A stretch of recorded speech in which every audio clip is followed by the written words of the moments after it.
सबसे पहले माशाअल्लाह देखिए हमारे इदारे के जुमला असातिज़े कराम कारी साहब किबला ये कितने फिक्रमंद हैं अपने बच्चों के लिए। आपने कुछ देखा फिक्रमंद क्यों हैं? इनके गले में जो नोट का हार था ये उसे उतार रहे हैं। आपके यहाँ शादी होती है तो पूरा ऊपर से नीचे तक नोट पहना देते हैं। क्यों? इसलिए कि आपको इस बात की फिक्र नहीं होती कि अल्लाह और उसका रसूल हमसे राज़ी है। इंशाअल्लाह थोड़ी देर मेरी गुफ्तगू होगी कुरान के हवाले से, इजाज़े कुरान के हवाले से। जो बड़े बुजुर्ग हमारे खड़े हैं, आपको भी कहीं जगह मिले तो इत्मीनान से बैठ जाएं। ये हमारी कौम की पोजीशन यही है, बेटियों के सरों पे दुपट्टा नहीं, मज़ारों पे 1 करोड़ चादरें चल रही हैं। साहब हम अपनी बेटियों को दुपट्टा ओढ़ना नहीं सिखाते, मगर हिजाब की लड़ाई हम लड़ रहे हैं। हम चेहरे को सरकार की सुन्नत से नहीं सजाते, मगर हम सोचते हैं कि साहब इस्लाम के बारे में कोई हमारे कान तक कुछ न बोले, जबकि हमारा खुद इस्लाम पे अमल नहीं है। अफसोस ये नहीं है कि गैरों को इस्लाम पसंद नहीं है, अफसोस तो ये है कि आज खुद अपनों को इस्लाम पसंद नहीं है। आप बताएं ईमानदारी से, भारत में सिखों की तादाद 2% है, मगर हर सिख पगड़ी नहीं पगड़ा बांधता है, कोई प्रॉब्लम उन्हें नहीं होता। हर सिख दाढ़ी नहीं दाढ़ा रखता है, कोई प्रॉब्लम उन्हें नहीं होता। हर सिख कमर में तलवार लटकाता है, उन्हें कोई प्रॉब्लम नहीं होता।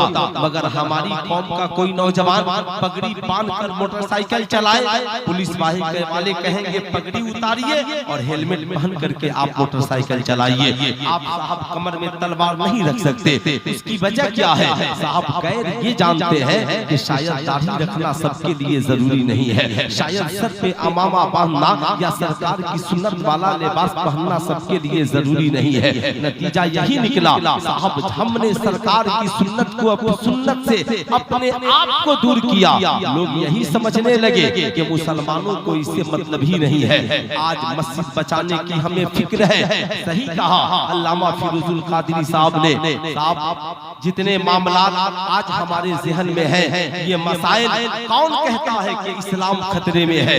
इस्लाम न कल खतरे में था, इस्लाम न आज खतरे में है, बल्कि मुसलमान अपनी बदआमालियों की वजह से, बदकिरदारी की वजह से, बदअखलाकी की वजह से, बदचलनी की वजह से ये मुसलमान खुद खतरे में है। हमने मसाइल खुद पैदा किए हैं अपने हाथों। साहब दाढ़ी चिराते हम हैं, ये मसला हमने खड़ा किया है। जहेज मांगते हम हैं, ये मसला हमने खड़ा किया है। हल्दी और मेहंदी के रस्म के नाम पर करोड़ों खर्च हम करते हैं, ये मसला हमने खड़ा किया है। कोई शायर खड़ा हो गया तो नोट लाकर गड्डी हम उड़ाते हैं, ये मसला हमने प्रॉब्लम क्रिएट किया है। जाहिर सी बात है आज हमारी माँ बहनें जो बेपर्दा यहाँ पर बैठी हैं, ये माहौल क्रिएट हमने किया है। हमने अपनी बहू बेटियों को इस बात की तंबीह नहीं की, हमने कभी उनसे इसके बारे में गुफ्तगू नहीं की, हमने कभी इसके बारे में सोचा नहीं। याद रखिएगा साहब मर्द है, जिम्मेदार है, तो आपकी पहली जिम्मेदारी कुरान ये तय करता है, या अय्युहल्लज़ीना आमनू कू अनफुसकुम व अहलीकुम नारा। ऐ ईमान वालों अपने आप को और अपने घर वालों को जहन्नम की आग से बचाओ। सबसे पहले किसे बचाना है? अपने आप को। पहली इस्लाह किसकी होनी चाहिए? अपनी। किसकी इस्लाह होनी चाहिए? पूरा मजमा हाथ उठाकर बोले पहली इस्लाह किसकी होनी चाहिए? अपनी।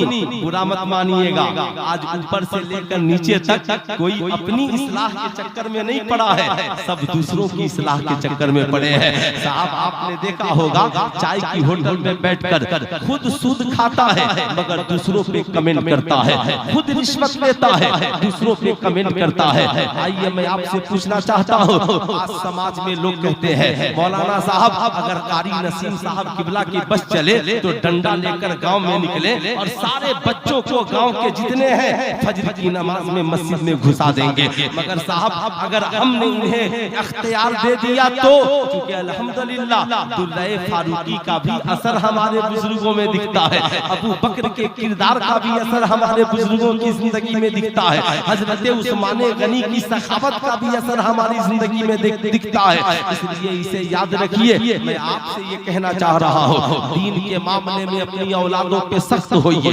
गुनाहों के मामले में अपनी औलादों पे सख्त होइए और मोहब्बत के मामले में अपनी औलादों पे नर्म हो जाइए। साहब बात जब दीन की आए, कोई साहब इसमें मरम्मत नहीं। आज हमारी कौम का नौजवान कहता है, मौलाना हमारी भी तो जिंदगी कोई चीज है, हमारी भी तो कोई लाइफ है, माई लाइफ माई चॉइस, मैं अपनी जिंदगी अपनी मर्जी से गुजारना चाहता हूँ। सुल्तान रज़ा पूछना चाहता है, आप ईमानदारी से बताओ आपकी मर्जी क्या है?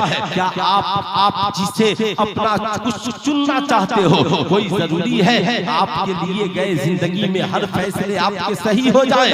बहुत नारा है आज पूरे भारत में और हिंदू नेपाल में, माई लाइफ माई चॉइस, मैं अपनी जिंदगी अपनी मर्जी से गुजारना चाहता हूँ। हिंदुस्तान हो या नेपाल, कौन हिंदुस्तानी और नेपाली मुल्क में अपनी मर्जी से जीता है भैया? अगर हिम्मत है तो कोई अपनी मर्जी से जी करके दिखा दे। भारत सन 1947 में आजाद हुआ। भारत के महापुरुषों ने मीटिंग की कि मुल्क को चलाने के लिए संविधान की जरूरत है, एक कानून की जरूरत है। अगर कानून नहीं बनेगा तो मुल्क में इंतशार पैदा होगा, इख्तलाफ पैदा होगा, लोग एक दूसरे पे बेजा जुल्म सितम करेंगे, कुछ चीजों पे पाबंदी लगा दी जाएगी और कुछ चीजों को आजाद कर दिया जाएगा। जिन चीजों पे पाबंदियां हिंदुस्तान में लगाई गई, अब आप जरा सा उसके बारे में पढ़ते चले जाइए।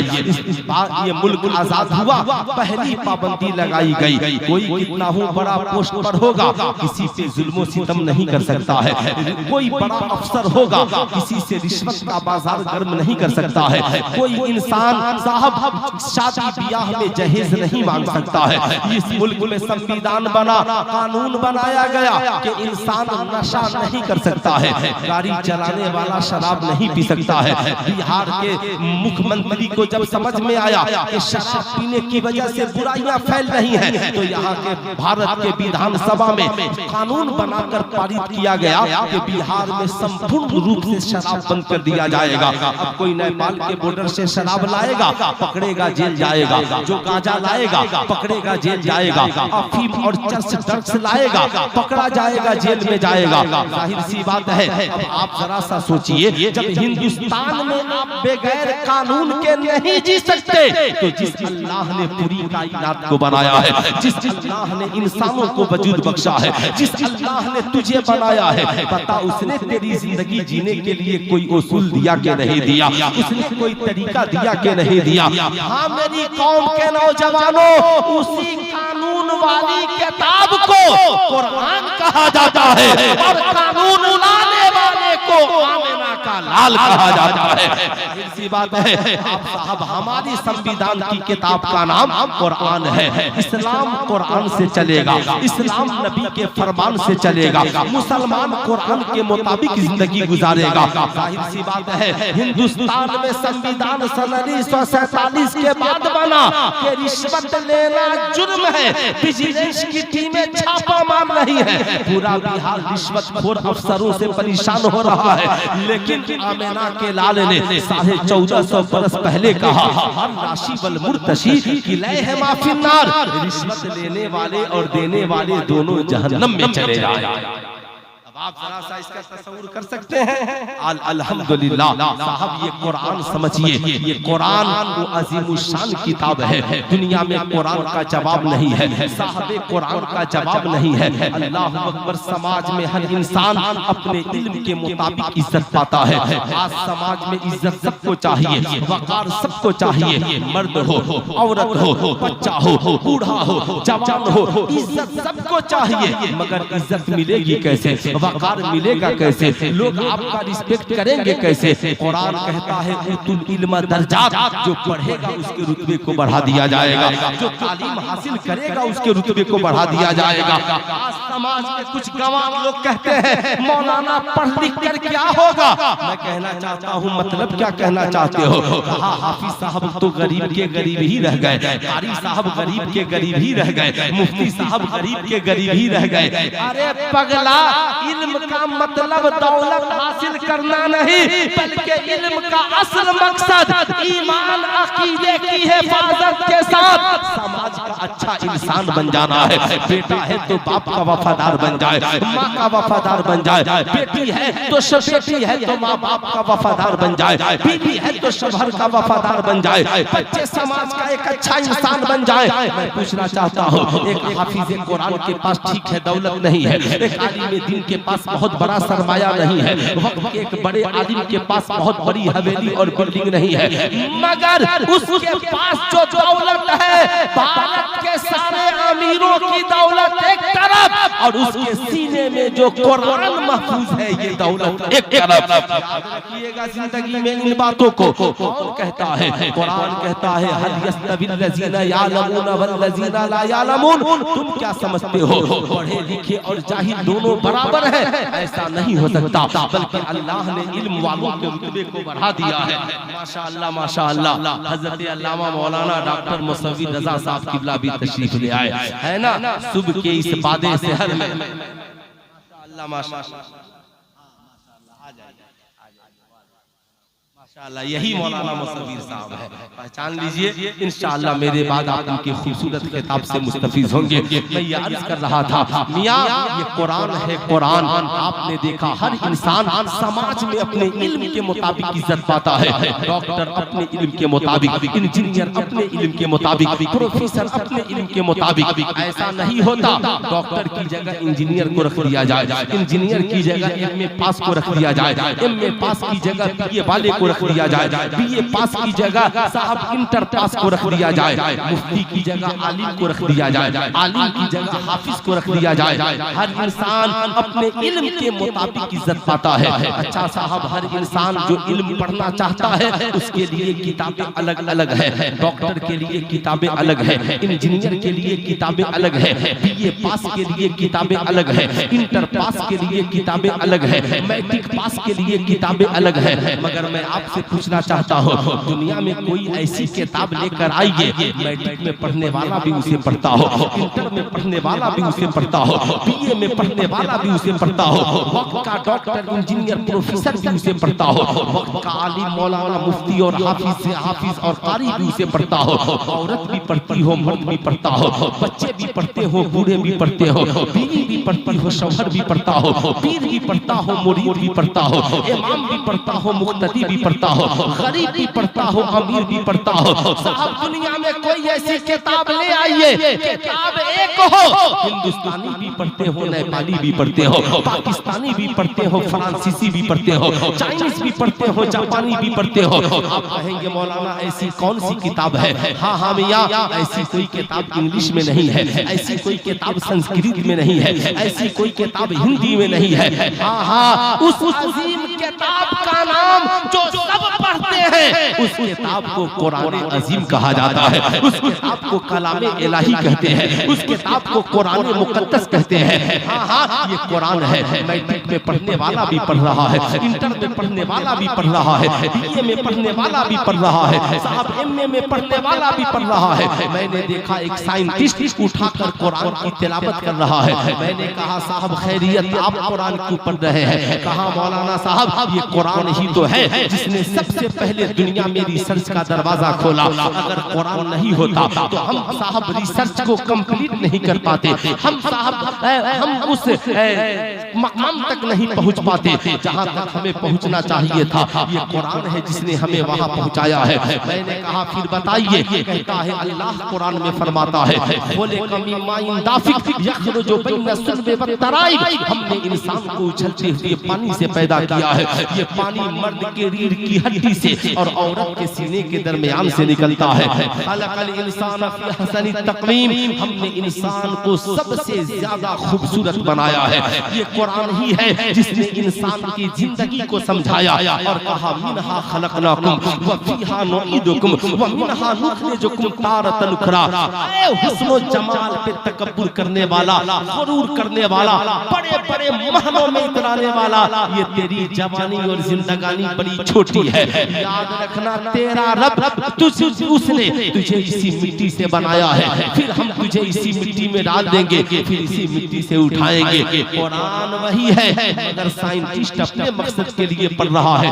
मैंने देखा एक डॉक्टर साहब बैठे हैं और कुरान की मरीजों की कतार है। डॉक्टर साहब ने अपने कंपाउंडर से कहा मरीजों को अभी आने मत देना, जरा रोक के रखना, जरा मैं 10 मिनट कुरान मुकद्दस की तिलावत कर लूं। मैंने कहा डॉक्टर साहब खैरियत, आप कुरान पढ़ रहे हैं? कहा हाँ मौलाना, मौलाना मैं मरीजों को बाद में देखता हूँ मगर डिस्पेंसरी खोलते ही पहले मैं कुरान की तिलावत करता हूँ। जानते हैं क्यों? इसलिए कि मेरा रब कुरान में कहता है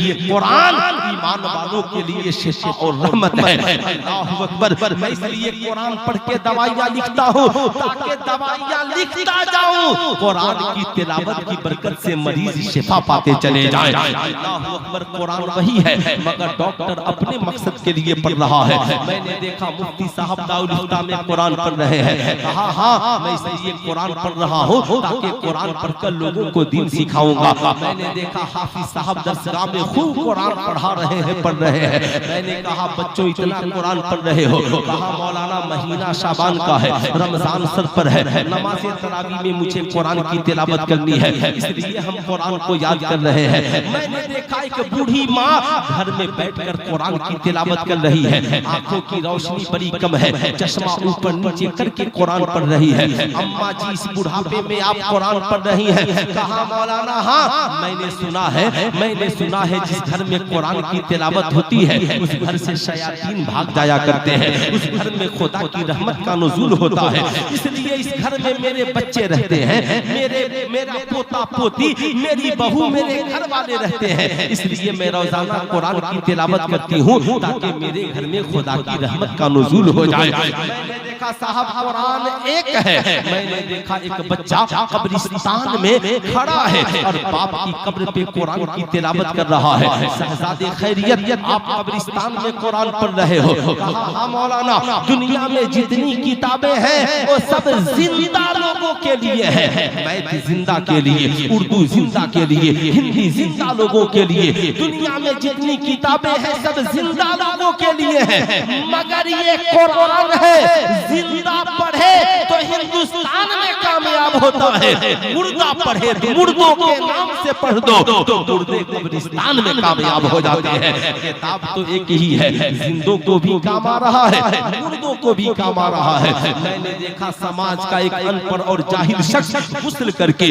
पावजू होकर कुरान लेकर के बैठ गया और फोन करता है मुफ्ती फिरोजुल कादरी साहब के पास, हजरत अपने इदारे से एक हाफिज साहब को भेज दीजिए, मैं कुछ नजराना दूंगा, जरा उन्हें भेज दीजिए। मकसद उसने कहा कि मौलाना साहब मैं पावजू होकर कुरान लेकर बैठा हूँ, मैं कुरान पढ़ना नहीं चाहता, मैं कुरान जानता, मैं कुरान सुनना चाहता हूँ। मैंने कहा साहब खैरियत आप तो पढ़ना नहीं जानते, कुरान लेकर बैठे हैं? कहा हाँ मौलाना दुनिया में जितनी किताबें हैं ये सब पढ़े लिखे लोगों के लिए है, इंग्लिश मैथ हिंदी जितनी किताबें, साहब टाइम्स ऑफ इंडिया किसी को दे दीजिए, अखबार पे रख के कुछ खा लेगा मगर पढ़ नहीं पाएगा, दैनिक जागरण दैनिक भास्कर किसी को दे दीजिए, अगर हिंदी का जानकार नहीं है कुछ रख के खा लेगा मगर अखबार में कुछ पढ़ नहीं पाएगा।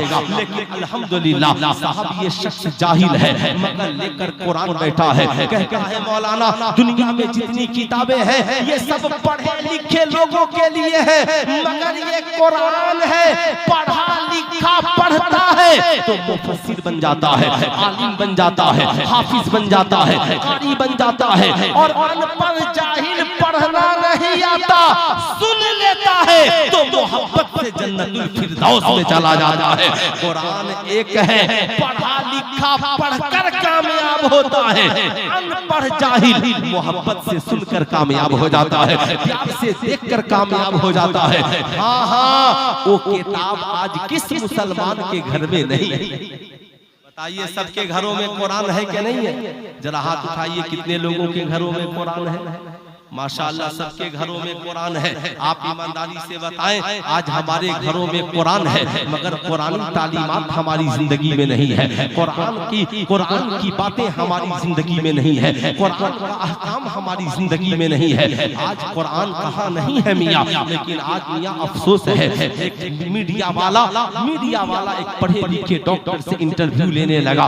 कहा डॉक्टर साहब आप समाज के बड़े पढ़े लिखे इंसान है, मगर एक बात बताइए, जब कोई आपका मामला फंसता है आलिम साहब को फोन लगाते हैं, मुफ्ती साहब को फोन लगाते हैं, हाफिज साहब को फोन लगाते हैं, जब इमाम साहब आते हैं तो आप अपने चेंबर में खड़े हो जाते हैं और अपनी जगह पे उनको बैठाते हैं। आखिर इसकी वजह क्या हो सकती है? डॉक्टर साहब ने कहा चाय पीजिए, आप मीडिया वाले हैं, आपके ज़हन में करोड़ों सवाल है, बैठिए मैं आपका जवाब देता हूँ। साहब मीडिया वाले बैठ गए, डॉक्टर साहब चाय पिलाने के बाद उनसे बोल पड़े, सुनिए मेरी तरफ देखिए, मैं डॉक्टर हूँ, समाज में मेरी इज्जत है, मगर मैं अपने आलिम और इमाम के लिए खड़ा होता हूँ, मैं हाफिज कुरान के लिए खड़ा होता हूँ। जानते हैं इसकी वजह क्या है?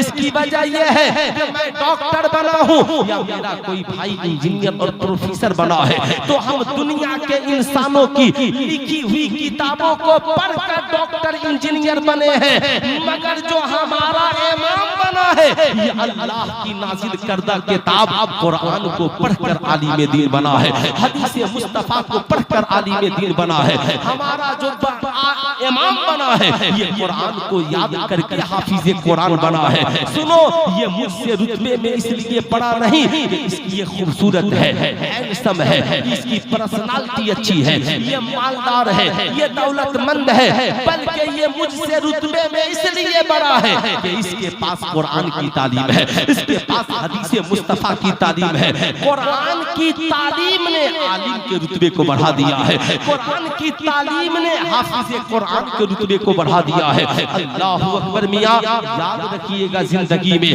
दुनिया में सारी किताबें मिलकर कुरान का मुकाबला नहीं कर सकती और दुनिया के सारे पढ़े लिखे मिलकर आलिम कुरान और आलिम हदीस का मुकाबला नहीं कर सकते।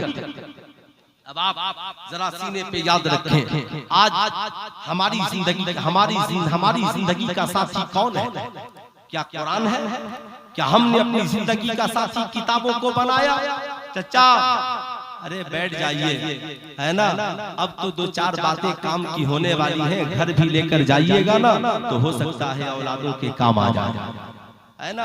आज बताएं ईमानदारी से, आज हमारी जिंदगी का साथी कौन है? अल्लाह रब्बुल इज्जत कुरान में इरशाद फरमाता है, आओ साहब मियां, नबी का साथी आसमान से जमीन पर बनकर कौन आया? क्या कोई इंसान बनकर आया?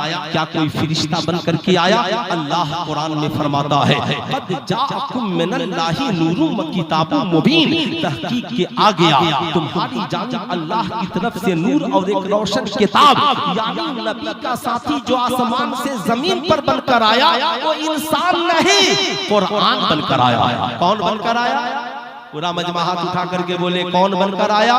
कुरान बनकर के आया है और कुरान किताब है, यानी अल्लाह इशारा कर रहा है, ऐ मेरे बंदों देख, मैंने अपने महबूब का साथी किताब को बनाया है, तुम भी अपनी जिंदगी का साथी किताबों को बना